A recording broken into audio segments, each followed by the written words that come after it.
আজ 2025 সালের পঞ্চম রোগ ইউটিউবে আমি আলোচনা করছি। রোগটির নাম হচ্ছে অজীর্ণ অথবা ডিসপেপসিয়া। রোগটার কারণ এবং লক্ষণ, তারপরে মায়াজমেটিক ভিত্তিতে ওষুধের নাম বলার চেষ্টা করব লক্ষণ মতো। সুতরাং ধৈর্য সহকারে শেষ পর্যন্ত শোনার আহ্বান জানিয়ে শুরু করছি। রোগের নাম হচ্ছে ডিসপেপসিয়া, অজীর্ণ। এটার কারণটা কি? কারণটা হচ্ছে অনেক সময় আমরা সময় মতন সেবন করি না, অথবা ভুক্ত দ্রব্য ভালো করে চিবাইয়া খাই না, তেলাক্ত জিনিস বেশি খাই এবং খাওয়ার কোনো নিয়ম কানুন মানি না। অতিরিক্ত চা, মদ অথবা অন্য কোনো ল্যাক্সেটিভ ওষুধ অথবা রাসায়নিক কিছু খেয়ে থাকলে আমাদের এই অজীর্ণতা আসে। সে কারণে কি হতে পারে? সে কারণে রক্ত শূন্যতা হতে পারে, দুর্বলতা আসতে পারে এবং সুতিকা জ্বরের এ সকল কারণেও, রক্তশূন্যতার কারণেও অজীর্ণ রোগ হতে পারে, দুর্বলতার কারণে হতে পারে, সুতিকা রোগের কারণে হতে পারে। এই কারণগুলো আমরা জানা থাকলে বুঝতে পারবো কিভাবে লক্ষণগুলো আমাদের সংগ্রহ করতে হবে। প্রথমে চলে আসি, অর্থাৎ পাকস্থলীর ক্ষমতা হ্রাস। 1 নম্বর কষ্টের কথা, যদি 1 নম্বর লক্ষণের কথা বলি, তাহলে আমরা বলবো পাকস্থলীর ক্ষমতা হ্রাস, অর্থাৎ হজম ক্রিয়া সহজে হয় না। দ্বিতীয় হচ্ছে ক্ষুধাহীনতা অথবা অতিরিক্ত ক্ষুধা। অনেক সময় অতিরিক্ত ক্ষুধা লাগে, অনেক সময় ক্ষুধেই লাগে না, আমরা যেটাকে অরুচি বলি। এই লক্ষণটা থাকলেই সেই লক্ষণ মতে ওষুধগুলো প্রয়োগ করার চেষ্টা করবেন। তারপরে চলে আসি, পেটে বুটবার, পেটে ফাঁপা অথবা শব্দও হয়, অনেক সময় হজমের শব্দও শোনা যায়। 4 নম্বর, বমি উদ্গার হতে পারে, তিক্ত বা অম্লবনী হতে পারে। পিত্ত গরম হইলেই অনেক সময় মুখের স্বাদ তিক্ত হয় বা বমিও তিক্ত হতে পারে। তারপরে অ্যাসিডিটির ভাবও থাকতে পারে। বুকে পেটে বেদনা এবং হজম না হওয়া, অর্থাৎ হজমের কারণে বা অজীর্ণতার কারণে অথবা পেটের ট্রাবলসের কারণে অনেক সময় বুকেও ব্যথা করে, লাঞ্চও ব্যথা করে, মাথাও ব্যথা করতে পারে। তারপরে যেটা আছে, কোষ্ঠকাঠিন্য এবং উদারময়, অর্থাৎ নিস্তেজ ভাব। কোষ্ঠকাঠিন্য হতে পারে অজীর্ণতার কারণে, অজীর্ণতার লক্ষণে, এবং উদারময় হতে পারে। বায়ু সঞ্চয়, অর্থাৎ পেটে অনেক সময় পেট ফুলে যায়, বায়ু জমে, গ্যাস্ট্রিক যেটা আমরা বলি, তাই কারণে মুখে জল উঠতে পারে, শূন্যতা বা পূর্ণবোধ হতে পারে। কোনো কোনো সময় পেট খালি থাকে, আবার কোনো সময় মনে হয় যেন পেটটা বাতাসে ভরে গেল। আহারের পর পেট ব্যথা, এটা অনেক সময় গ্যাস্ট্রিকের বা অ্যাসিডিটি ট্রাবলসের কারণে হতে পারে। নিঃশ্বাসে অনেক সময় দুর্গন্ধ থাকে এই পেটের বা ডিসপেপসিয়ার কারণে, এবং অনেক সময় পেটে টান পড়তেও পারে, ধরাও হতে পারে। যাই হোক না কেন, এই লক্ষণগুলো থাকলে কিভাবে আমরা ওষুধগুলো প্রয়োগ করব সেটা এখন আলোচনা করব। প্রাথমিক স্টেজে যদি আমরা বুঝি, হঠাৎ করে অত 2-1 দিন হলো, তাহলে নিয়ম শৃঙ্খলা পালন করলে সামান্য ওষুধ খেলেও চলে যায়।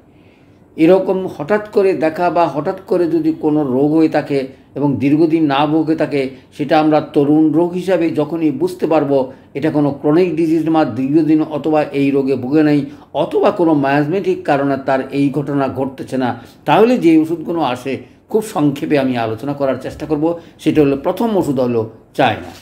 ওই যে অরুচির কথা বললাম, মুখে স্বাদ নাই, খেতে ইচ্ছে করে না এবং মনেও যেন পেটটা ভরাই আছে, তাহলে হার্ডেসিস, ক্যারাডেন্সিস, এগুলো সিম্পল ওষুধ আমরা প্রয়োগ করলেই 2-1 মাত্রায় এলএম সিস্টেমে দিনে 2-3 বা 4 প্রয়োগ করলেই 2 দিনেই ভালো হয়ে যাবে তরুণ রোগ হয়ে থাকলে। তারপরে চলে আসি এপিস্ন্যাগরা। এই ওষুধের আলাদা একটা স্পেশালিটি আছে, সেটা মনে রাখার জন্যই আমি অনুরোধ করব।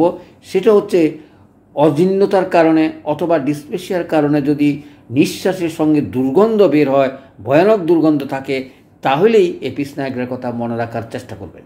কারণ এটা একটা স্পেশালি, অর্থাৎ আমরা যেটাকে আইডেন্টিফাই লক্ষণ, অর্থাৎ স্পেসিফিক লক্ষণ, যেই লক্ষণ আর কোথাও কোনো ওষুধে দেখা যায় না। তারপরে যে ওষুধটা আলোচনা করব সেটা হচ্ছে কেরিকাপেপসিন, যেটা পেঁপের থেকে তৈরি। প্যাপসিন দিয়ে এটা তৈরি হয়। এটার অত্যন্ত হজমের সহায়ক হয় এবং এই অজীর্ণতা রোগের এই ওষুধটা খুব সুন্দর কাজ করে। আপনারা দিনে 2-3বার ব্যবহার করতে পারেন, অর্থাৎ আমাদের এলএম সিস্টেমে M1 বা M2।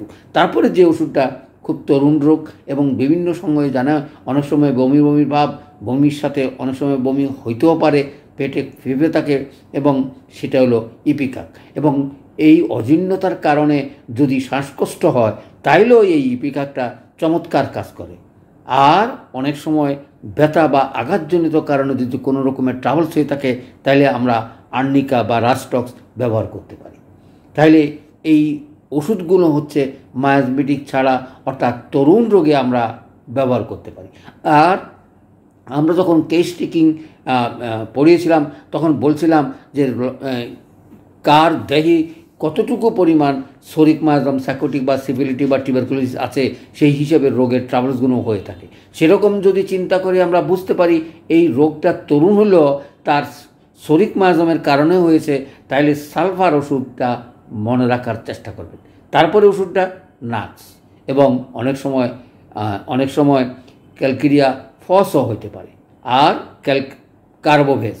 এই 3-4টা ওষুধ অর্থাৎ সরিক মায়াজমের ট্রাভেলসের কারণে, অথবা আমরা মায়াজমেটিক ভাগ করে তার শরীরে যদি বুঝতে পারি, তাহলে আমরা, অথবা দীর্ঘদিন যদি সে ভুগে থাকে কোনো রকমেই অন্য কোনো ওষুধেই, এই পূর্ববর্তী যে ওষুধগুলো আলোচনা করলাম সেগুলিতে তার কোনো কাজ হয় না, তখনই আমরা এই ওষুধটা প্রয়োগ করতে পারি।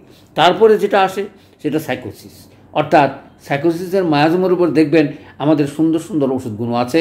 সেগুলো হচ্ছে থুজা, নেট্রামসাল, কোস্টিকাম, সিপিয়া, নেট্রামিউর। দেখুন, এই সকল ওষুধগুলো সাইকোটিক মায়াজমের রোগী যদি হয়ে থাকে এবং সেই কারণে যদি দীর্ঘদিন পেপসিসিয়া রোগে, ডিসপেসিয়া বা অজীর্ণতা ভুগে থাকে, তাহলে আমরা এই ওষুধগুলো মায়াজমেটিক জেনেই আমরা ওষুধগুলো প্রয়োগ করতে পারি এই ডিসপেসিয়া রোগে। এবং সেই ওষুধগুলোর নাম আবারও আপনাদেরকে স্মরণ করিয়ে দিতে যাচ্ছি, সেটা হচ্ছে থুজা, নেট্রামসাল, কোস্টিকাম, সিপিয়া এবং নেট্রামিউর। এই 5টা ওষুধের কথা মনে রাখবেন। তারপরে আসে সিফিলিটিক মায়াজম।